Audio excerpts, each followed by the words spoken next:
Nagsimula ito noong pumunta ka sa Office of Exorcism and Deliverance. Nagsimula to nung sa classmate ko, dinala niya ako dito. Ano yun, anda? Panyabot ko. Ano yun?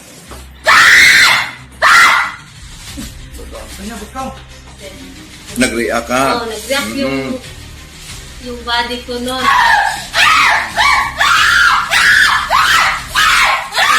Ang bigat, then nagsimula na kayo mag-pray sa akin, tapos pinipray nyo na ako, then hindi ko na alam yun. Basta, alam ko lang na. Nawala na. Nawala yung ano ko, then Pero, tandaan mo ba yun na mainit ang oil? mainit yung oil.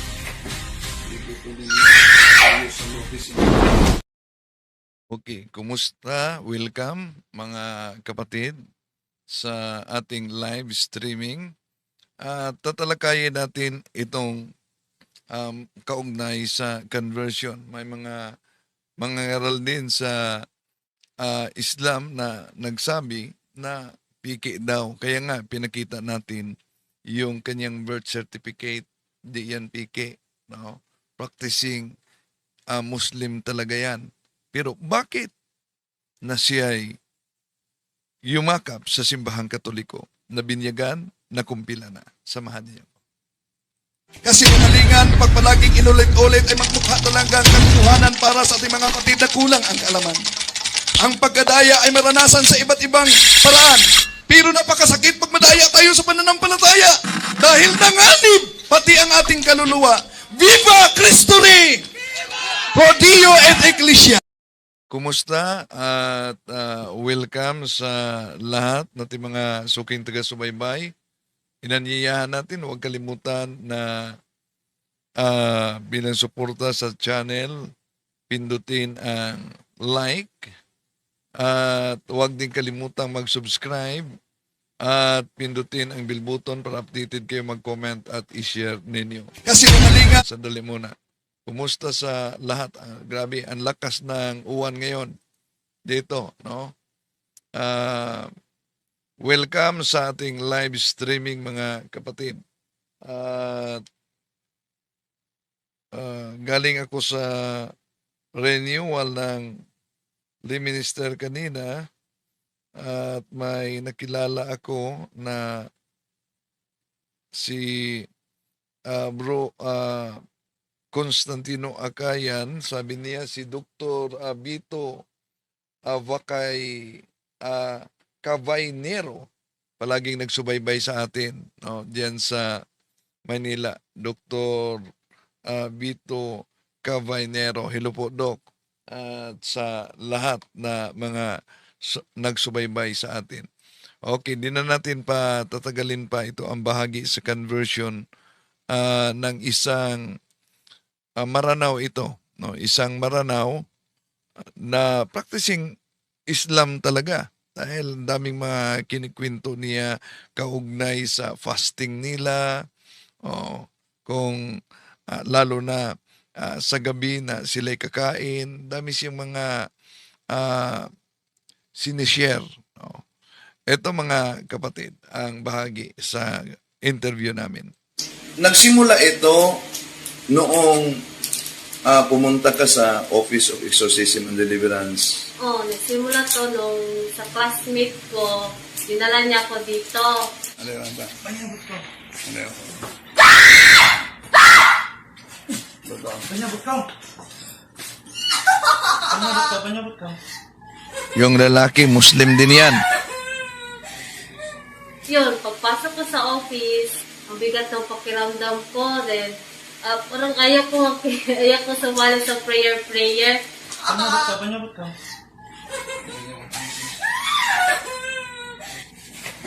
Sige ko din tayo sa lotis in Cristo Jesus.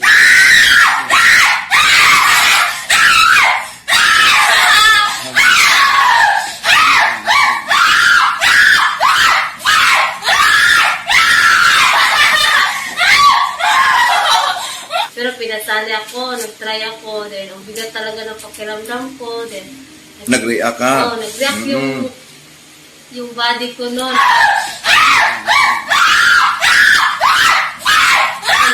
Then ang mabigat. Then, nagsimula na kayo mag-pray sa akin. Tapos, pinipray nyo na ako. Then, hindi ko na alam yun. Basta, ang alam ko lang na. Nawala na, nawala na. Nawala yung ano ko. Then, Pero, tandaan mo ba yun na mainit ang oil? mainit yung oil. Sige po ninyo tayo sa lotis in Cristo Jesus.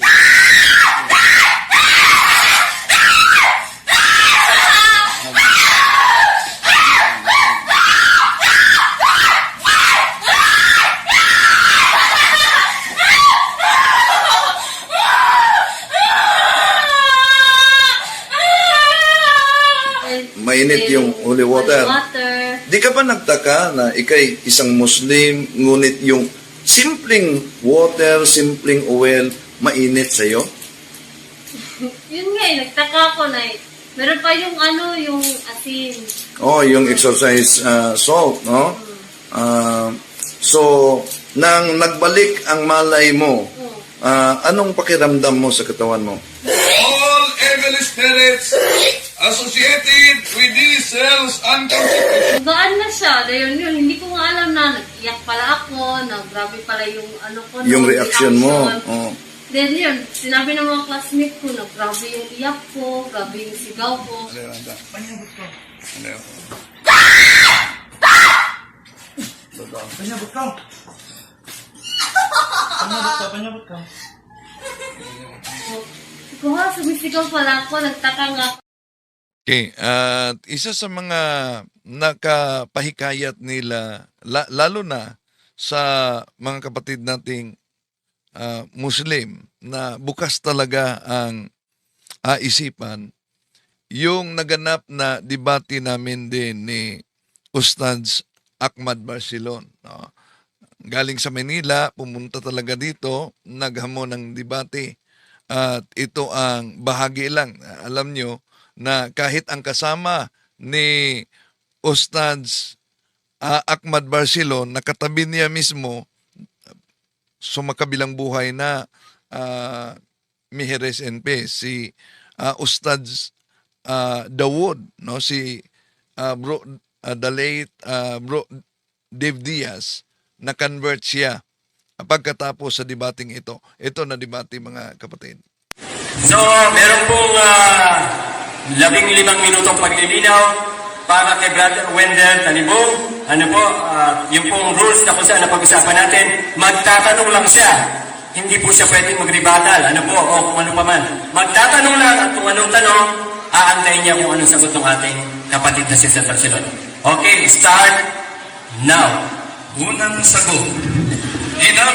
Unang tanong. Ginamit mo ang aklat Katoliko. Gagamitin ko rin ang aklat Muslim ng Muslim. Ito ang tanong. Sapagkat sinabi mo na ang Biblia ay hindi kinasihan ng salita ng Diyos. Ang tanong, ang Biblia ba ay banal na aklat o hindi? Nasa negative po ako, kapatid na Wendell. Kaya hindi po. Okay. Kaya nga negative. Hindi. Okay. Kung mabasa ko sa aklat ng mga Muslim na sinabi, ang Bibliang Katoliko mismo ay banal na aklat, sangayon ka, nagsinungaling ka.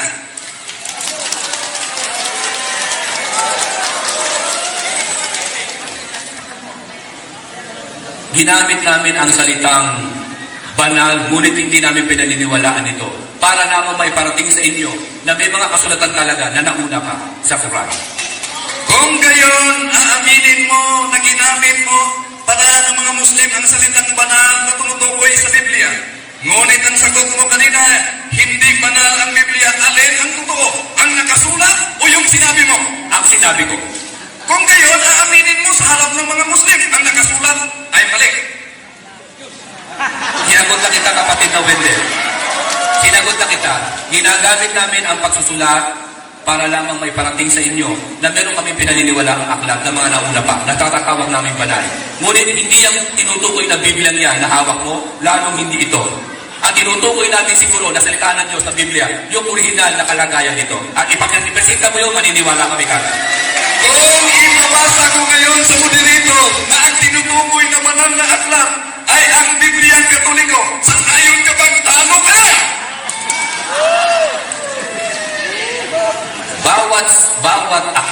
dapat itong suruin, kapatid na Wendell. Ang sabi sa aming Quran, Hatu burhanakum in kuntum sadiqin. In other words, ipresenta niyo ang Biblia, baka naman kasi yung nagsulat niyan, iba rin ang kanyang sinasabi na Katolikong Biblia at hindi ang hawak mo. Follow-up question. Sabi mo, ang Biblia ay banal. Samantalang ayon sa aklat na isinulat ng Muslim, ang Biblia ay banal na aklat. At itong Biblia na ito ay Katolikong Biblia. Ngayon ang tanong, sang-ayon ka ba? Kung mabasa sa moderator na Katolikong Biblia ang tinutukoy, talo ka na sa debating ito. Sinagot na kita, kapatid na Wendell, ang linaw ng sagot ko, kapatid. Ang sabi ko sa iyo, baka hindi ang hawak mong Biblia ang tinutukoy nung may akda ng aklat na yan. Alamin natin muna kung sino ang may akda niyan, pagkatapos yan, itanong natin sa kanya, ito bang Katolikong Biblia ito na hawak ko ang sinasabi mong Holy Bible? Kaya ang patuwag na tanong ay ganito. Kanina sinabi mo, ang Biblia ay hindi banal. Ngunit ngayon, ang Biblia Katoliko ayon sa aklat ay banal. Hindi ko na sabi yan. Yung may akda niyan. Sabi mo kanina na ang Biblia ay hindi banal. Samantalang ang may akda nito nagsabi, ang Biblia Katoliko ay banal. Aaminin mo ba sa harap ng mga Muslim na ang nakasuwag kang... Aaminin mo ba na ang nakasulat nito ay talagang mali? Ganito yan, kapatid, nagunta kita baka yung author niyan, iba ang tinutukoy niya at hindi ang hawak mo na babasahin. Okay. So, ibang aklat na naman ang gagamitin natin. Dapat. Kasi Okay. dapat hanapin mo yung taong nagsabi niyan at sasabihin natin, ito ba'y tinutukoy mo yung sinasabi ni Brother Wendell na Bible na holy? Sabi mo kanina na hindi talaga matanggap ng mga Muslim ang mga Biblia. Kaya ang tanong, lahat bang bahagi ng Biblia ay dapat tanggapin ng Muslim o hindi? Ilang bahagi lang po nito na hindi talagang buong buo, kundi siguro baka 0.001%. Okay. Kung mabasa ko naman ayon sa aklat ng mga Muslim na lahat ng bahagi ng Biblia ay dapat tanggapin. Sang-ayon ka ba na nagkamali ka? Uulitin ko na naman sa'yo, kapatid na Wendell Alamin natin doon sa author ng aklat na binabasa mo, kung yung bang sinasabi niyang Biblia, yung babasahin mo. Ang linaw na sagot. Sagutin mo ang tanong. Sinagot Kung niya ng tanong. nabasa ko sa moderator na dapat walang bahagi ng Biblia, ang lahat ay tatanggapin ng mga Muslim. Ayon sa iyo, hindi tatanggapin. Samantalang ayon sa aklat, dapat tanggapin ang lahat na bahagi. Sinong nagsabi ng katotohanan? Ako. Kung gayon, aaminin mo naman na may akda nito ay nagkamali. Hindi ko sinasabi nagkamali. Ang sinasabi ko, alamin natin yung may akda niyan kung alin yung tinutukoy niya na aklat na Biblia. Baka iba yun sa Biblia ang hawak ko. Baka nga ito yung sinasabi niya doon. O baka sa'yo yun. Okay. Ang dami mong dalang Biblia. Sabi mo kanina, di mo yata nabasa ang Biblia sa Tagalog at Bible sa English. Ang ating pagsatli, so, the Bible is an inspired word of God. Ang tanong, anong nakasulat sa 1 Timothy chapter 3, verse 16 o 15 hanggang 16? Sa Bibliang dala mo, the Living Bible. Sang-ayon po dito sa ikalawang Timoteo 3:15 hanggang 17 na binasa mo rin kanina. Sa Living Bible. Ang Living Bible. Yes, Hindi po ito sa Katoliko, sa imprimatur ni Jaime Cardinal Sin. May dala kang Living Bible. Yun ang tinanong ko. So, hindi na po ito. Huwag kang magtanong sapagkat ako ang magtanong sa iyo. Hindi kinatali. Okay, sandali lang po. Okay, ang tanong po ay ganito. Sa Living Bible ay babasahin mo ang salitang Bible na dala ni Ustad Barcelon. So ngayon, kukunin na po yung Living Bible para babasahin po ng negative side kung andyan po ba talaga yung salitang Bible sa loob niya.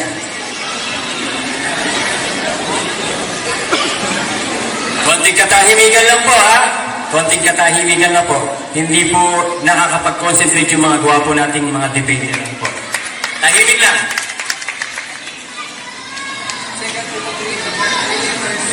15 up to 16.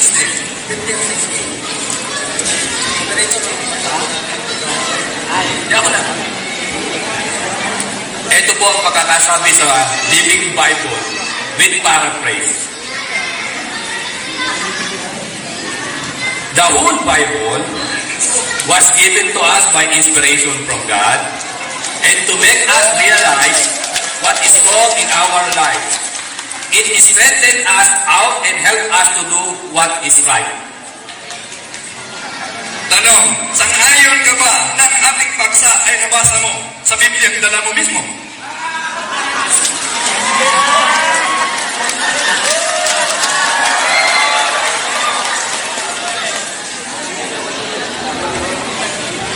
Okay po, konting katahimikan lang po.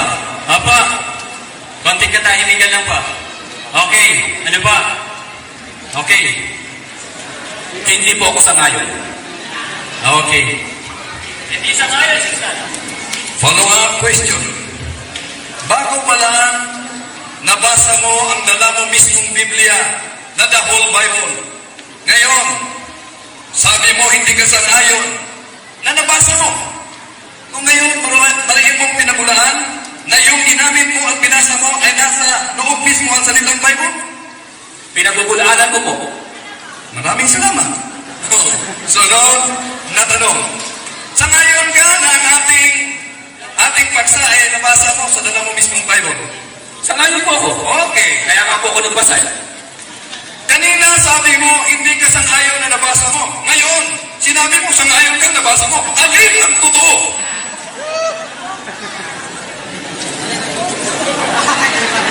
Ako nga nagtanong sa iyo yan eh. Alin ang totoong Biblia? Ito ba o noon yun? Bakit pinabalik sa akin?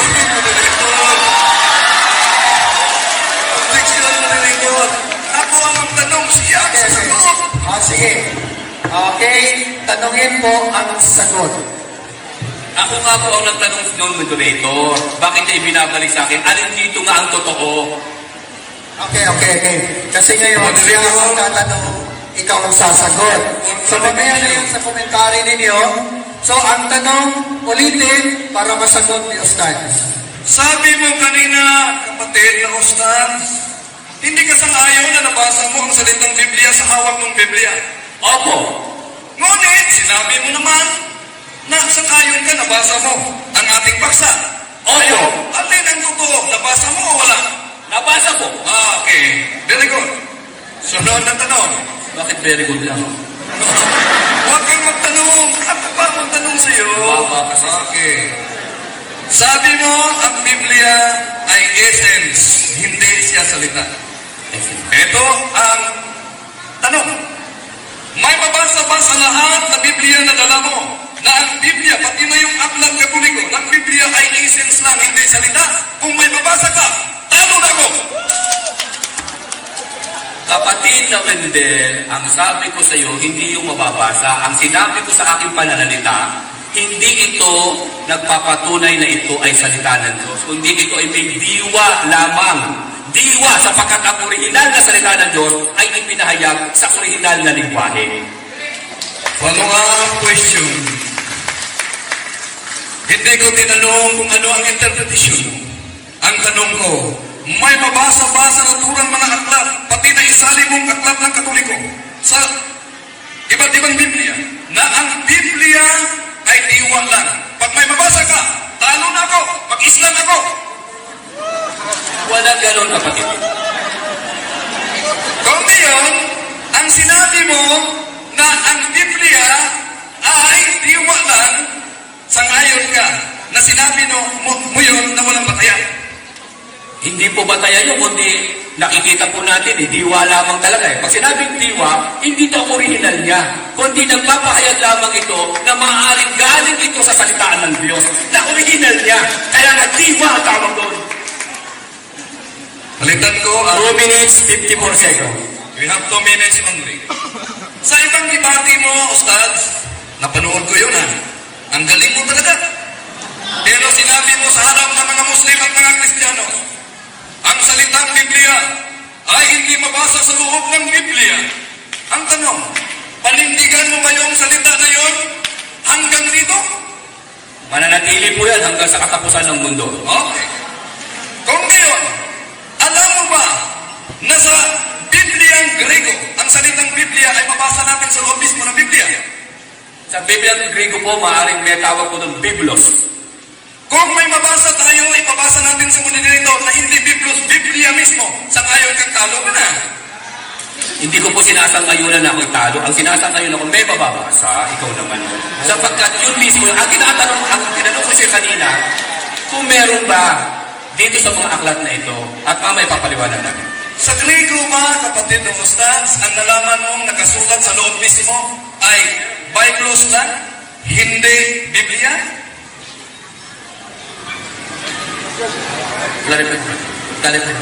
Ulitin ko ang tanong, moderator. Ibig ko bang sabihin na batay sa Bibliang Grego, ang nakasulat ay Biblos lang, walang nakasulat Biblia? Ta-Biblia siya. Ta-Biblia. Kung merong Biblia, walang ta, sa ngayon ka rin. Kapag yun ang tama, ta-Biblia. Kung meron din ta-Biblia, sa ngayon ka. So sa ngayon ka sa nakasulat sa Second Timothy chapter 4 verse 13, and tuwa di pala kalpo yung kuminus mirikay na Biblia, malyot na tas Biblianas. Very good. So kung ngayon, nang ipinahayag mo sa harap ng mga Muslim at Kristiyano na ang Biblia ay hindi mabasa sa loob ng Biblia, samantala ngayon sang-ayon ka na ang salitang Biblia ay nasa Biblia mismo. Alin ngayon ang totoo? Tatanong ko yun. Anong yun? Ulitin ko? Ang totoo, yung nakasalin sa ibang Biblia, ito nag-iisa. Invento lamang at isiningin yung salitang Biblia. Okay. Kung may ibang salin na nakasulat ang salitang Biblia mismo, sa ngayon ka, hindi lang Yan nag-iisa. nga yung invento eh. Oo. Yan yung pagdadagdag, sabi mismo ng inyong libro at babasahin publication. Mamaya, Okay. Susundin kita. Ginamit mo ang aklat katoliko. Saan mabasa sa aklat ng katoliko? we're running out of time. Out of time, brother. Okay, Over thank time. you. Thank you. Okay. Okay po. Okay, salamat po. Okay. Yun ang bahagi sa maginong talakayan namin na kahit yung kasama nilang ustads ang yumakap sa simbahang katoliko. So kung bukas lang talaga ang isipan sa ating mga kapatid at makita nila ang katotohanan, yayakap talaga sa tamang pananampalataya. To make his message known is our responsibility. So here we are to pledge our lives to the Lord of